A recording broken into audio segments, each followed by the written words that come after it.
So today we're filming outside. It's going to be a little bit of a vlog because I'm going to ramble. I'll reveal some secrets that I really didn't want to tell you, but I guess I will. Today outside we're smoking some pork shoulder, which will be turned into pulled pork.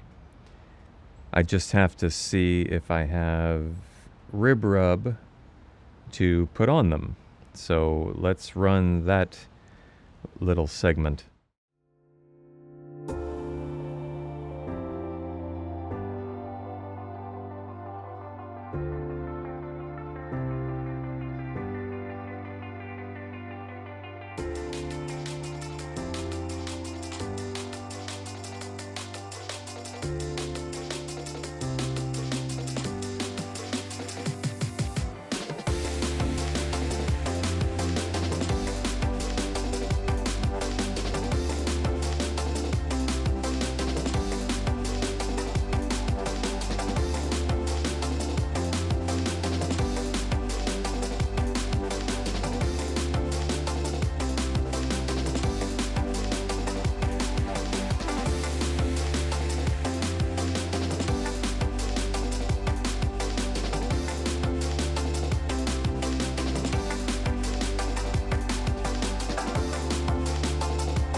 Great, and now they're on.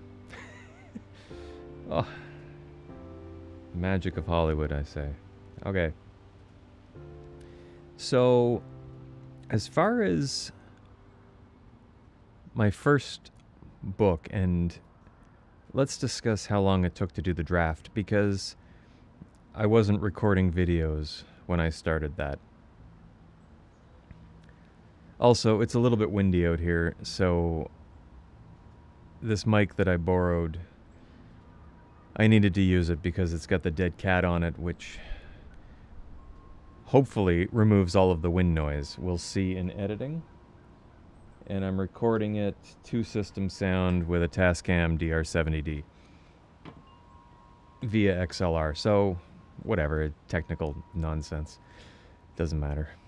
The first book. So I decided back in May of this year that I wanted to write a book. And I took a week to do all of the world building. I did it on paper at first in a notebook, and also decided that I wanted to have like 30 books, mostly because of Poirot, Agatha Christie's Hercule Poirot novels. I was like, okay, there's 33 of those. Surely I can do 30 of these. People like a series. They binge read these series. So that's why I chose 30 novels at first. I could have chosen 33, but I wanted 30. Anyway, I made all my notes on world building and the police structure and FBI structure, and gave them different names to match my experience. And then I decided to buy Scrivener, and then I transferred all of those notes into Scrivener and plotted out the first book, which used to be called Miles Away, because the main character's name is Miles. But then I discovered crows. Anyway, then I discovered that there was already a series called Miles Away. I know you can name things the same, but it was a kid's series. And then I found out there was already someone named Ian Henderson who had written a book called Miles Away. Ridiculous. Small world. No relation. So I changed the title to Confined Space. Anyway, I took a week to do all of the world building and the plotting. Again, I work a full-time job from 6 a.m. to 3 p.m. So I was doing this after that. It took a week to do the world building, and then I wrote the first draft in 2 weeks, which seems to be crazy by everyone else's standards of how quickly you can write a book. It was 60K. It's not like one of your 100K, 120K fantasies that are enormous, so I understand why those would take longer. This, for me, was the story I wanted to tell. I am a minimalist writer, so after I get my work back from the dev editor, there's likely stuff to add, description and whatnot. But the story was solid, and then, in my opinion. So then what I did after the 2 weeks, every night that I wrote for 6 hours a day, 7 days a week for those 2 weeks. I would dream of the story or picture the story while I was trying to get to sleep. And if I came up with anything, I'd make notes in my phone so that I'd have it for the next day. And at the end of every writing session, I'd hand the laptop over to my wife and she'd read it. And if she laughed, there's nothing really to cry about, but if she laughed or was like, oh, that lady's a bitch, then I knew I succeeded because I got some emotions going. I hope you can't hear the plates being rattled in the background, but that's that.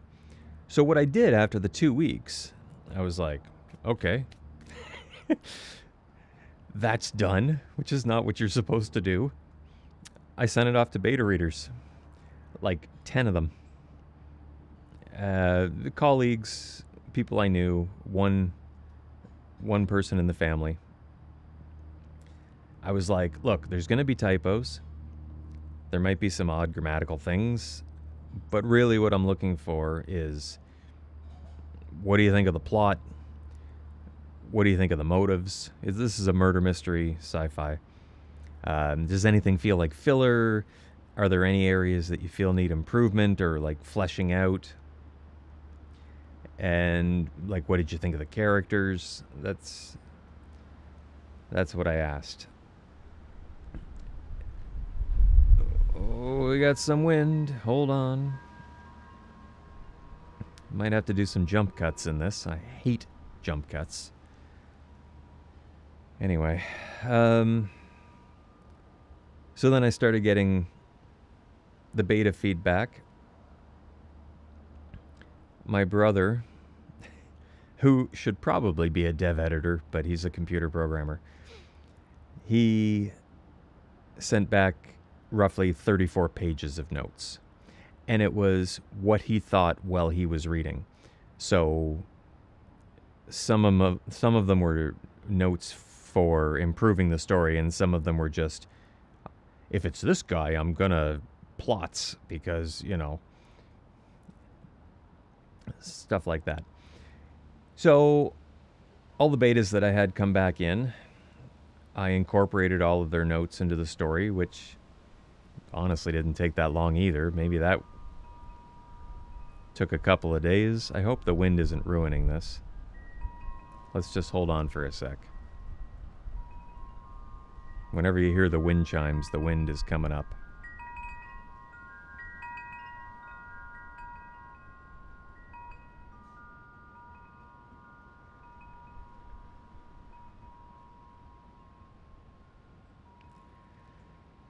So I incorporated all of this beta feedback, and then I started getting more into AuthorTube and like finding new channels and all these exciting people, and I wanted to become part of the community. It might become annoying because I comment on pretty well everyone's videos that I come across, but that's it's good for engagement for you when people comment on your videos and then you heart them or comment back or whatever. So we're all supporting each other. That's how I see this. I'm not really trying to get my name out there. I'm just trying to support people. So that's when I saw the video from LDJ Wrights saying, you know, why wait? Start your YouTube channel, and I did. But just before that video came out, I had seen a live stream with LDJ, and I forget whether it was Cody with him or Brielle, and he was talking about, I don't know that I can go into this. Well, let's try.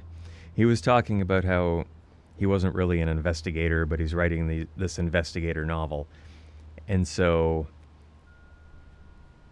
on the side, I emailed him, and I was like, well, you know, I might be able to help you out with that. Don't read too much into this.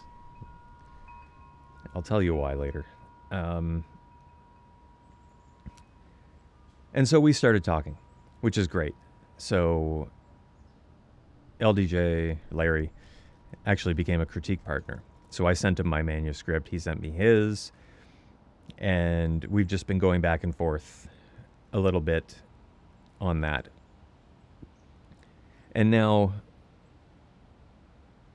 my manuscript is being sent off to the developmental editor, which will happen like within a day or two. Like, he doesn't start until I think the 11th of October. Today's, I don't have a watch, Sunday the something. Let's look at a phone. Sunday, October 6th. And we got some wind coming in. Let's just hold on.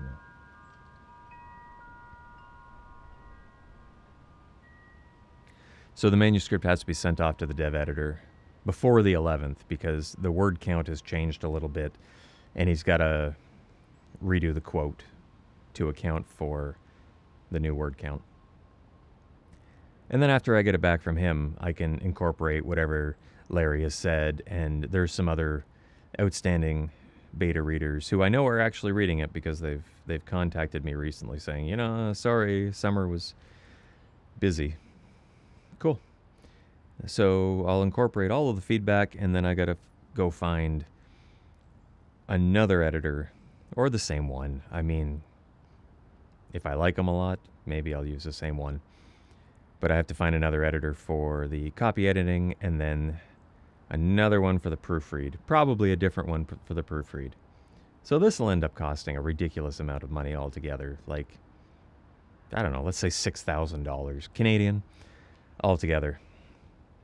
And then I still have to do the cover and blah, blah, blah, blah, blah. But anyway, the whole point of what I was just saying was that it took me 1 week to outline the first novel, the whole world, where all the other novels will take place. 1 week. And then 2 weeks to actually write it. 6 hours a day, 7 days a week to get to 60K. So I guess I'm a bit of a binger. I'm a binge reader, I'm a binge writer, I'm a binge watcher.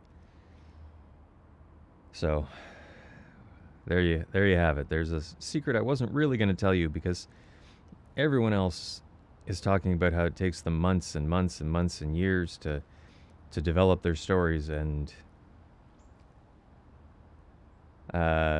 unless the next few novels end up being like that, I can't empathize yet.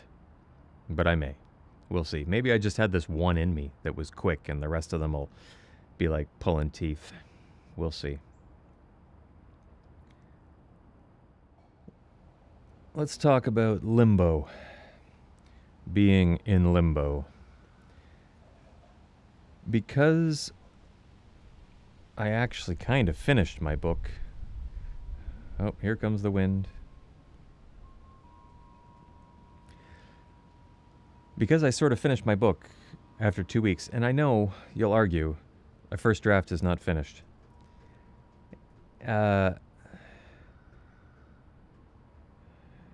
you're not wrong. But I thought the story was actually good enough to send out to betas at that point. So that's what I decided to do. And when you write it that quickly, I think everything stays in your head a little bit better. So you're not having to remember what color somebody's hair was or where people were or what the environment looked like. Like, I didn't have to read back. I had it all in my head the whole time that I was doing it. So maybe that was an advantage for me. We'll wait for the wind. Hold on. On se calme. Well. So, Limbo. Basically, I've been in limbo since the end of May until now. Like, I noticed that there was a bunch of mistakes on the structure of the dialogue tags, so I had to fix that. There was the beta feedback that I had to incorporate, so I did that. Ideally, what would have happened is I would have just started working on book 2 and knocked that off, like draft 1, and then book 3.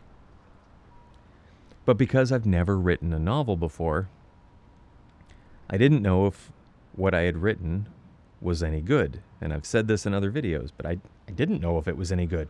So I wanted to wait until I heard back from the dev editor to see if I was totally off base with my intuitive approach to storytelling.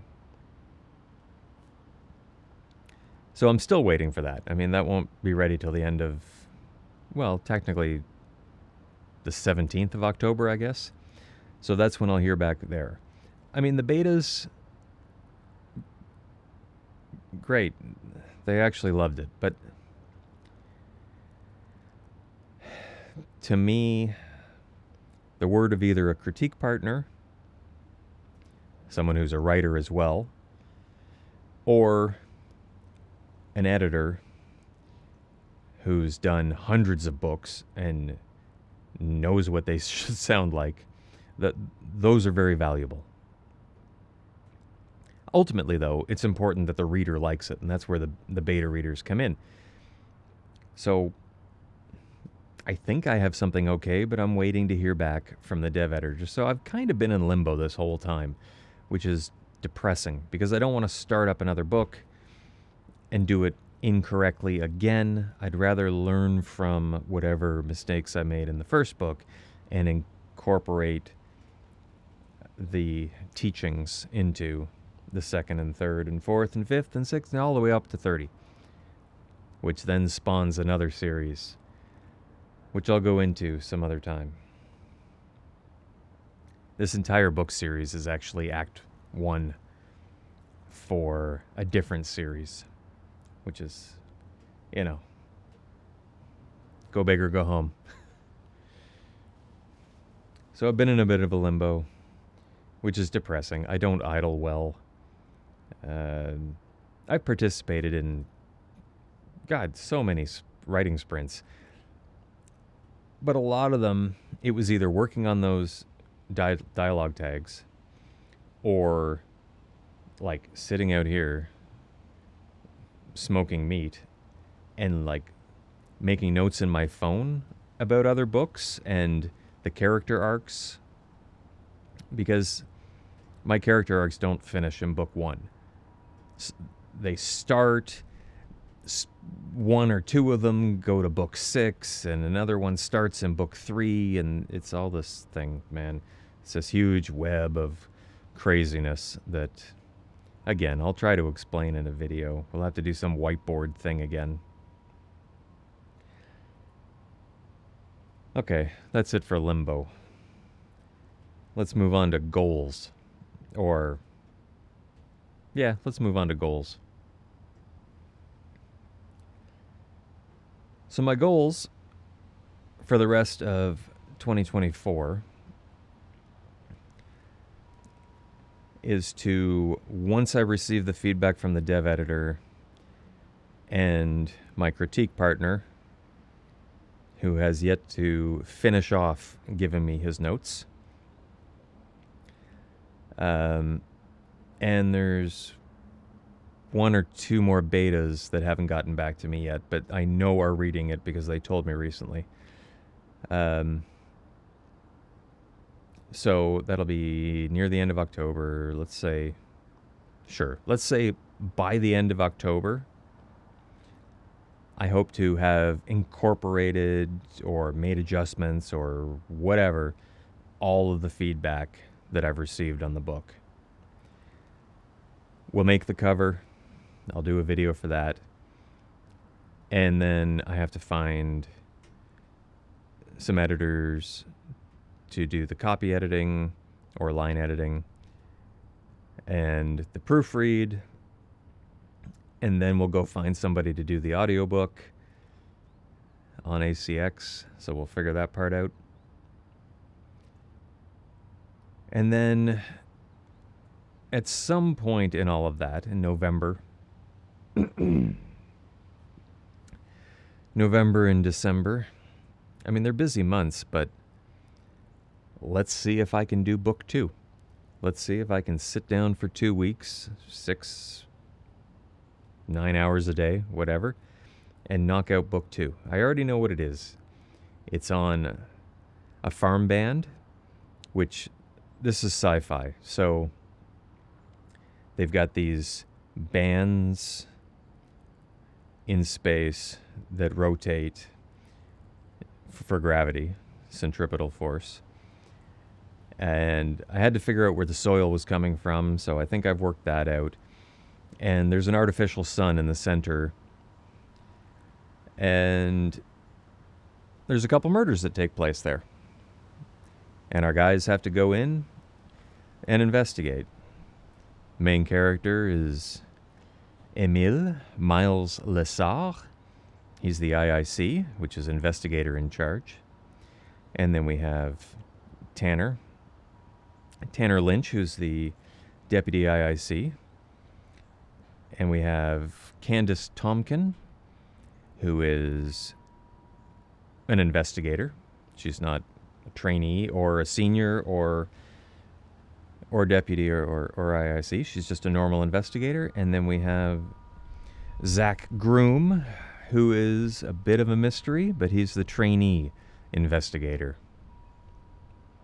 So the 4 of them and anyone they happen to pick up from the Rangers. The Rangers are my equivalent of the police in this sector of the galaxy, in this system. And they'll try to solve that murder. So it's not hardcore sci-fi. It's a murder mystery, police procedural, detective series that happens to take place in space. And it's in this new system that's just been discovered in the last... Oh, the wind's picked up. Hold on.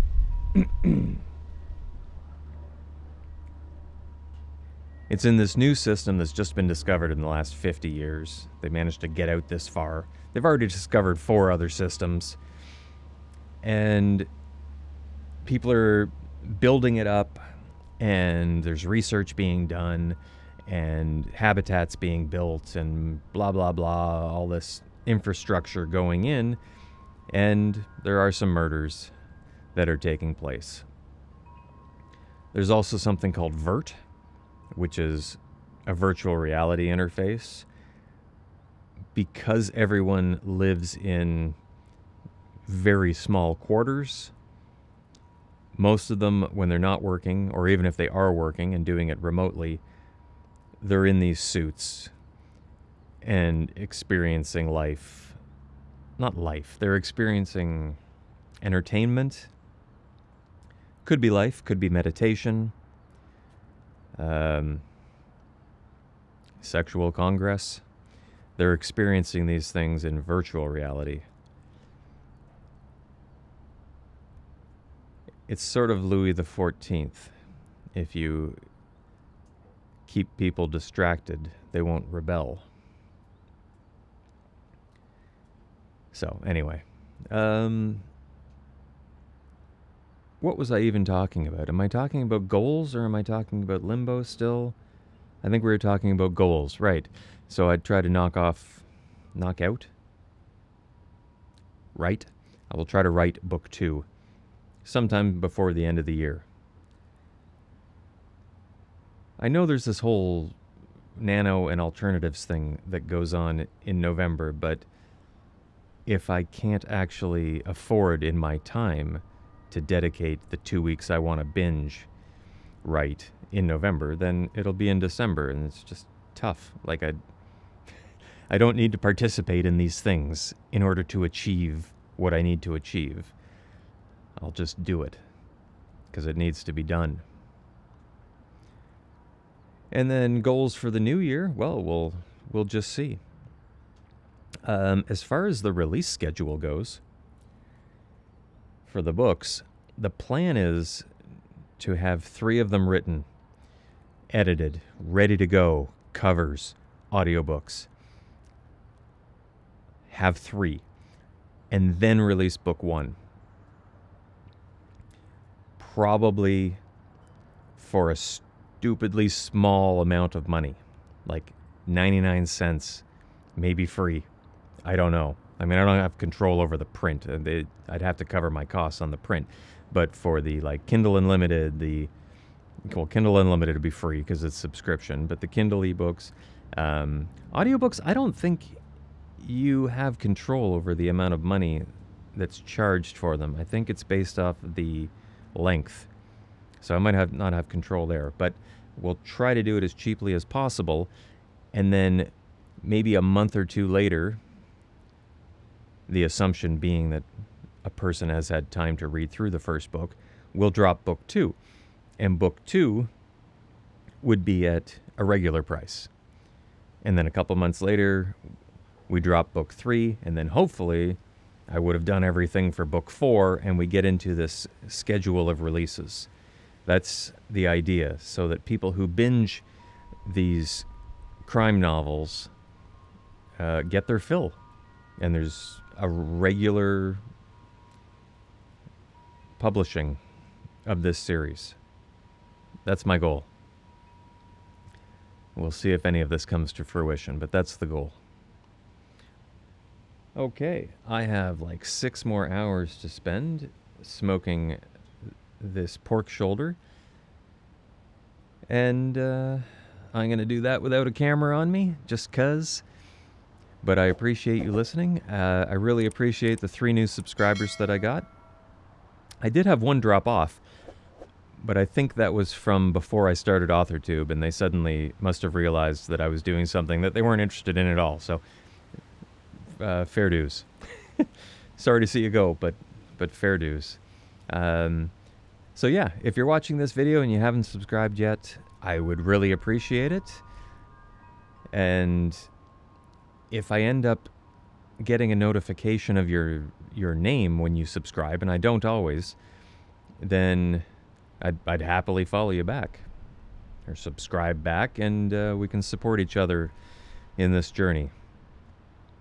Otherwise, and whatever, ring bell, I don't care, support me however you desire. Leave a comment. Appreciate y'all. Have an amazing day.